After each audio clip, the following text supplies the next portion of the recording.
The year is 1947. A crack of shattered pottery echoes through Cave 1 at Qumran, near the lifeless shores of the Dead Sea. Bedouin shepherd Jammeh Muhammad, scrambling into the gloom, finds 7 mysterious clay jars. The contents: linen-wrapped bundles smelling of centuries, unrolled carefully under candlelight. These leather scrolls reveal Hebrew script so ancient, even elders in Jerusalem struggle to decipher them. Thus begins humanity's greatest textual treasure hunt. But what few grasp is the scale of the vanishing. Of an estimated 15,000 fragments from 981 manuscripts initially cataloged, nearly 6,000 pieces vaporized within a decade. Black markets in Amman and Cairo buzz with code offers. Habaid scroll, Genesis variant, Christ natural. Why? Because these texts predate Christ by 150 years, containing biblical books like Isaiah in near identical form, yet also heretical texts like the War Scroll prophesying apocalypse. Archaeologist Roland de Vaux's 1950s excavations uncover 11 caves, but raise chilling questions. Why do Cave 8 storage jars say? Who looted Cave 9 before archaeologists arrived? Radiocarbon dating confirms the scroll's age, 168 BC, 73 C, yet their fragmentation feels deliberate. As you'll discover, this isn't archaeology, it's a theological thesis, a radical Jewish sect possibly behind the scrolls. Philo of Alexandria described them as celibate ascetics who commune with angels. Pliny the Elder placed them west of the Dead Sea, but the scrolls themselves paint a darker portrait. Ritual purity obsessions, solar calendars conflicting with Jerusalem's other traditions, and cryptic references to a teacher of righteousness persecuted by a wicked priest. Modern scholars like Gazav Vermes argue these texts reveal a schism within Judaism, one that birthed early Christian concepts. Consider the Messianic apocalypse for King 521, promising the blind see, the dead rise, language mirroring Jesus' ministry, or the Son of God Christ, or Q246, foretelling an eternal king called the Son of Christ. Yet the most explosive scene in writing is because in 1954, Jordanian antiquities dealer Khalil Esmander Sharif, nicknamed Pando, discovered in the Ark Scroll to maximize profits. Fragments of the Temple Scroll, outlining God's architectural plan for a new Jerusalem, surfaced separately in Switzerland. This fragmentation wasn't accidental. It was capitalism aspects of open source.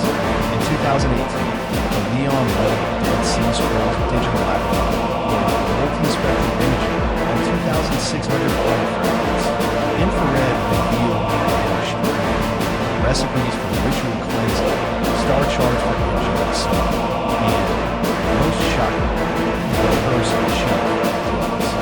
The breakthrough came from the internet.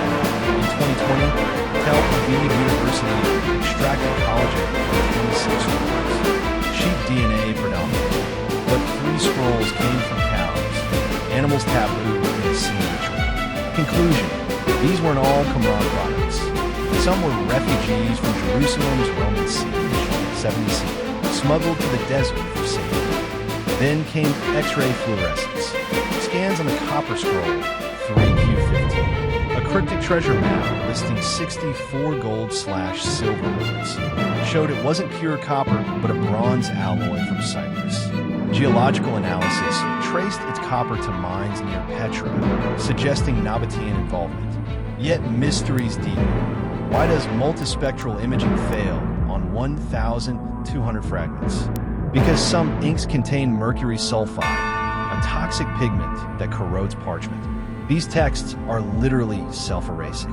Time, it seems, fights back. In 1951, Pope Pius XII authorized Jesuit scholar Joseph Milik to join the scrollery team, an elite group monopolizing access.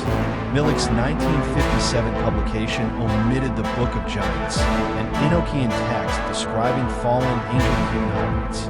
Only in 1976 did Milik admit fragments were withheld for doctrinal review. Parallel intrigues unfolded with the Psalm 151 scroll, a lost Davidic psalm present in Orthodox Bibles, but excised from Catholic/Protestant canons.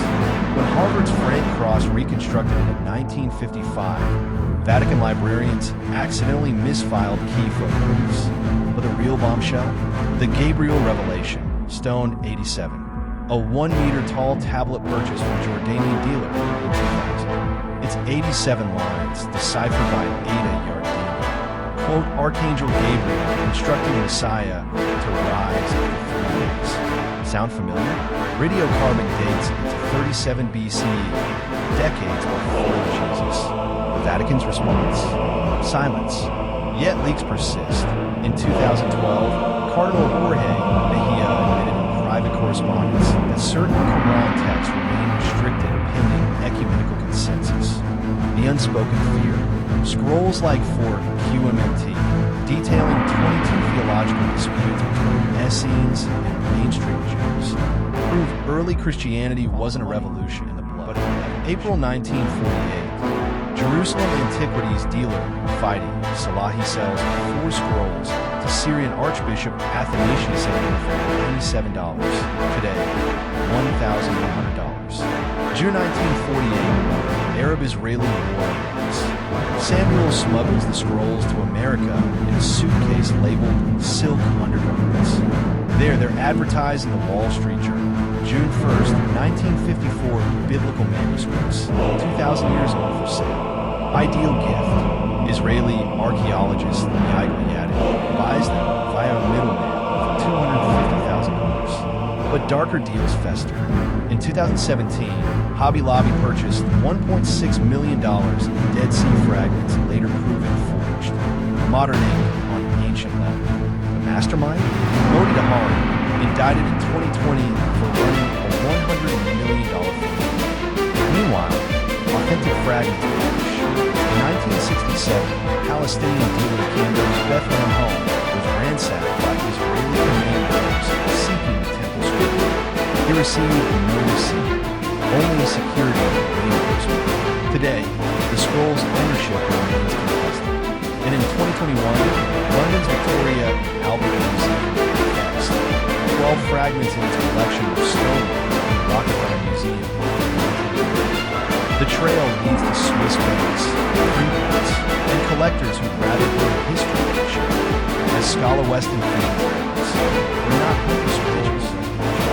Since 2011, the Leon Levy Project has photographed 25,000 fragments and 1,250 resolution, exposing cracks, stains, and stitching invisible to the AI algorithms and rejoin fragments based on edge contours, in chemistry, describing it.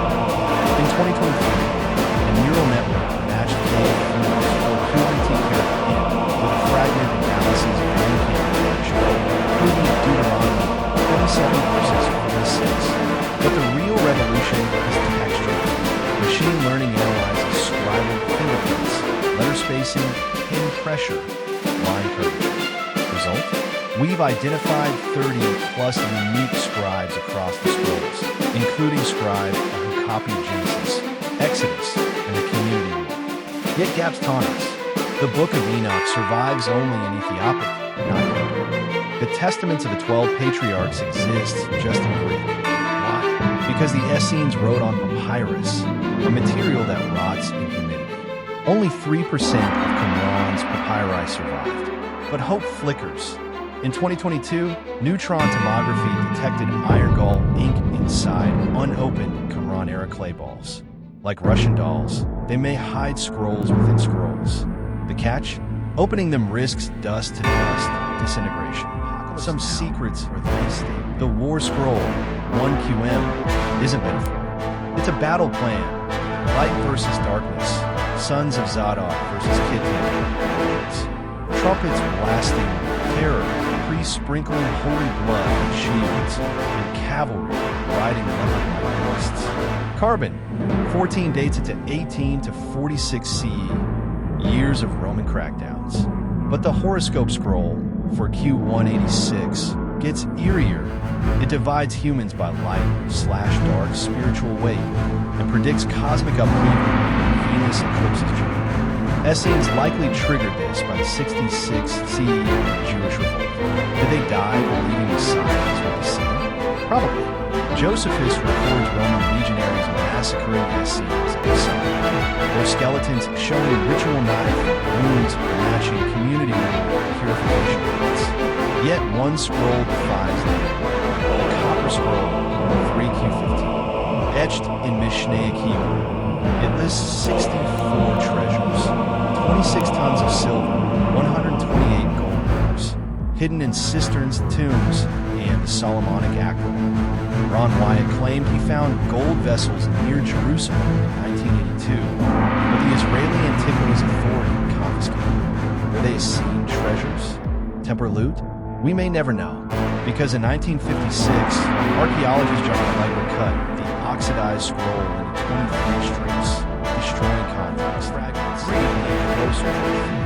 In 2018, the Museum of the Bible returned 13 forged fragments to Hobby Lobby, but 5 were real, stolen from the Jordanian Department of Antiquities in 1967. Their origin? Cave 53, a newly discovered cavity near Qumran. Its floor littered with textile fibers and date pits. In 2021, UAV thermal scans detected 12 more caves with scroll-friendly humidity levels. Yet politics paralyzes.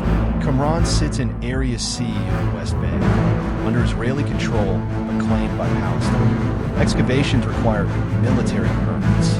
Meanwhile, private collectors hoard fragments. In Zurich, a banker's vault holds Genesis Apocryphon Column 3, displayed once in 1956 BC. Why hide it? Because it describes Noah's birth with skin whiter than snow and eyes like sunrise, implying divine command. Others surface in 2006, a Minnesota pastor inherited a Greek Bible fragment that matched Q1.2, proving Essenes used. And in 2024, AI cross-referenced eBay listings with the Qumran leather piece. Plaid, a Roman era leather piece. Verified. Psalm 91 verse 2. My God, whom I trust. Message. Lost scrolls aren't yours. They're in attics, galleries, as technology democratizes discovery. Yes, it might hold history in its hands. So check that old trunk. Search that auction sale. The Dead Sea has its sorts of it's evolving. New clues emerge every morning from dusty archives and digital screens. Want to join the search? Asterisk. Hit subscribe to Asterisk Capital. We're dissecting the Asterisk asking Asterisk next Thursday. Another mystery institution